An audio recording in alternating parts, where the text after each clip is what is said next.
Welcome to this week's edition of Taiwan Outlook. I'm your host, Chi-Chen Lo.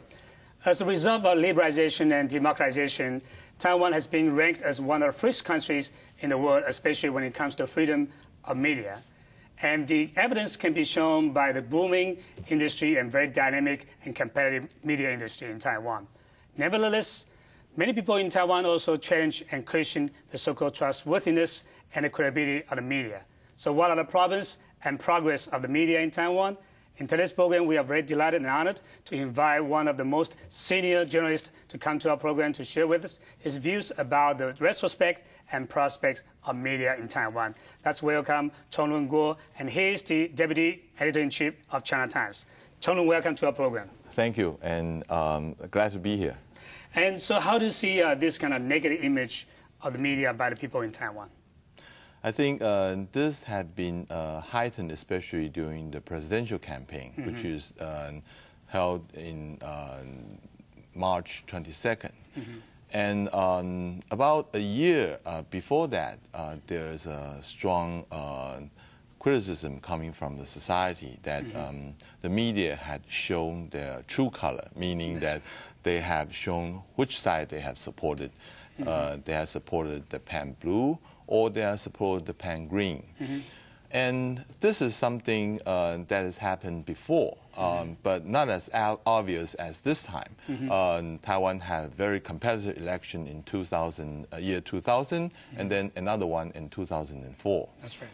But this time, there's been a very strong determination on both sides to win in this election.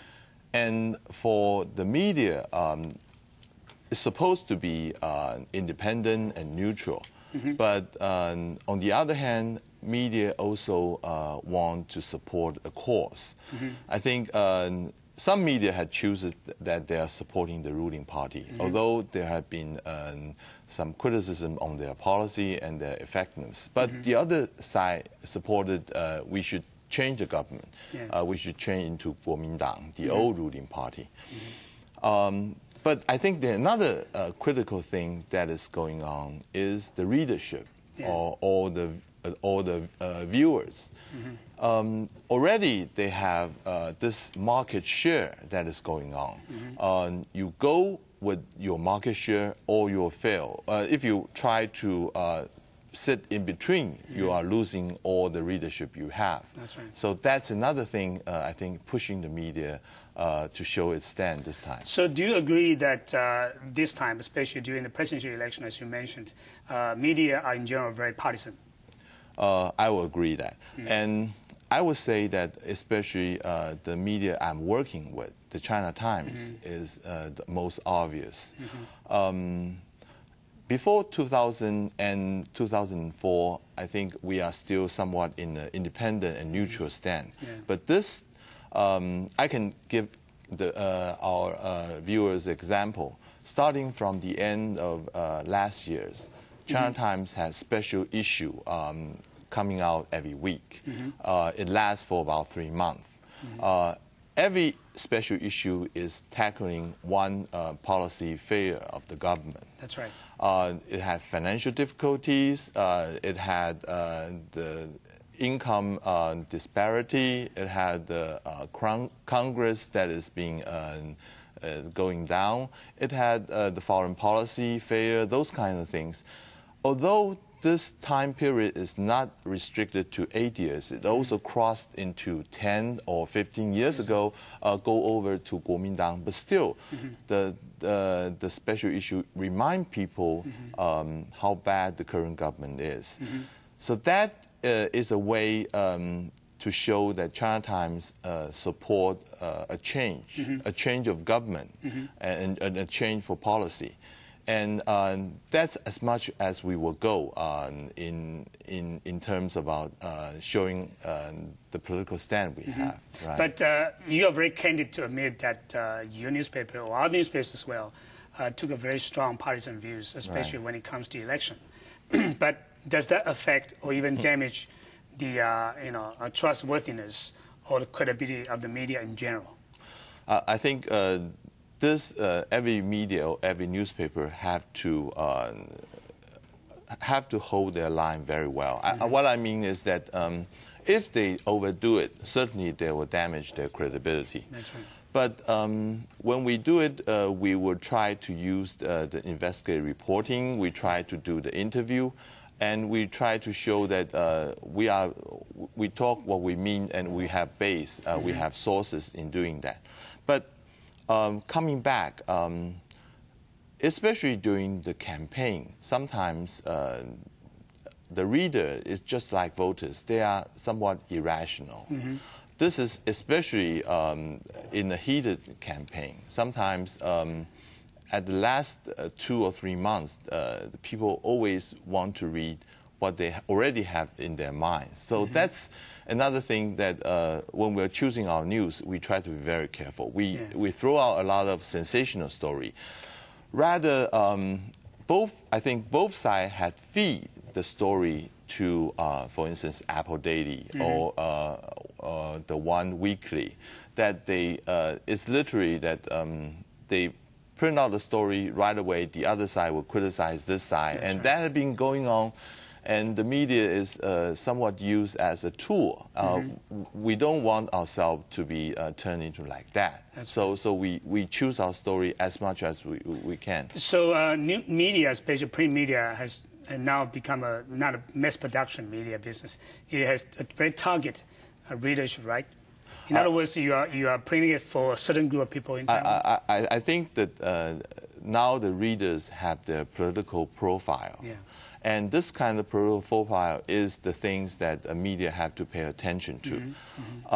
I think right after the election, we can also see that some very popular TV show, for instance, they are pro-green, they are losing a lot of their ratings. That's right. It's not only about winning or losing, but also it's like a general atmosphere in Taiwan.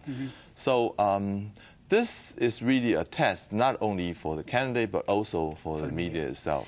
China Times used to be the most read newspaper in Taiwan, but as a result of this kind of competition from different media, China Times is now losing a lot of readership.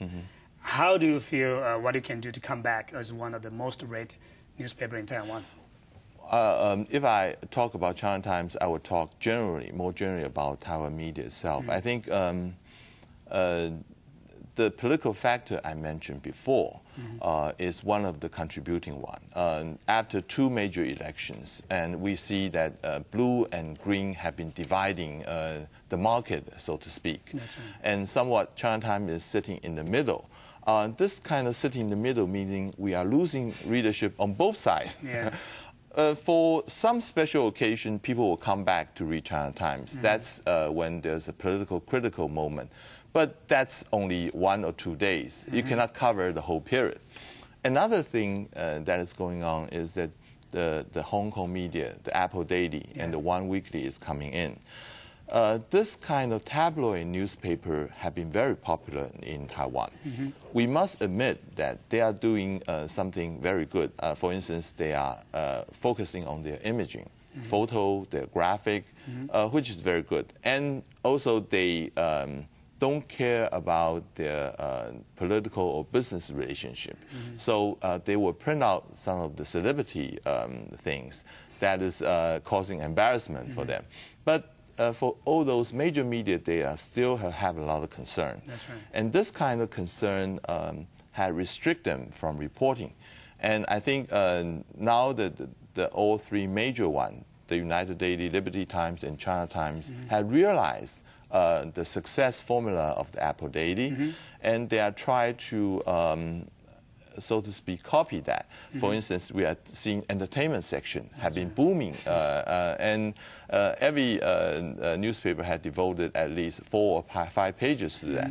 And you are seeing that some of the story is coming more and more sensationalized, I would say. But are you afraid that in the long run, all those newspapers will become tabloid newspapers because there will be a lot of sensational news in the future? We are still counting on our readers. I think our readers will still enjoy a good read, meaning that they are not going to be satisfied by 200 or 300 words from the Apple Daily. They would like to read something in 1,000 words, more in-depth reporting. But that's crucial words. You have to be in-depth. You have to provide more analysis, and you have to provide something that is, after they have watched the television, you have to provide them something new the next day. I think that's a big challenge for newspaper business, not only in Taiwan, but all around the world. Another competition that the print media is facing is from the TV, you know, and it's more updated, more dynamic, more sensational. So how do you survive this kind of competition from the televised media? That's another challenge we are facing. I mean, in Taiwan, as Professor Low we're aware, we have 4 or 5 24 hours news channels. That's hardly comparable in other countries. That's right. And so whenever you come back, you want to catch the latest news, you just turn on the TV. It's very convenient. Within 10 minutes, you know what's going on. They're not only showing what's going on, they have the headline running down or on the side. So it's, you couldn't miss. But our circulation, just like the 3 majors one, have been dropping quite rapidly.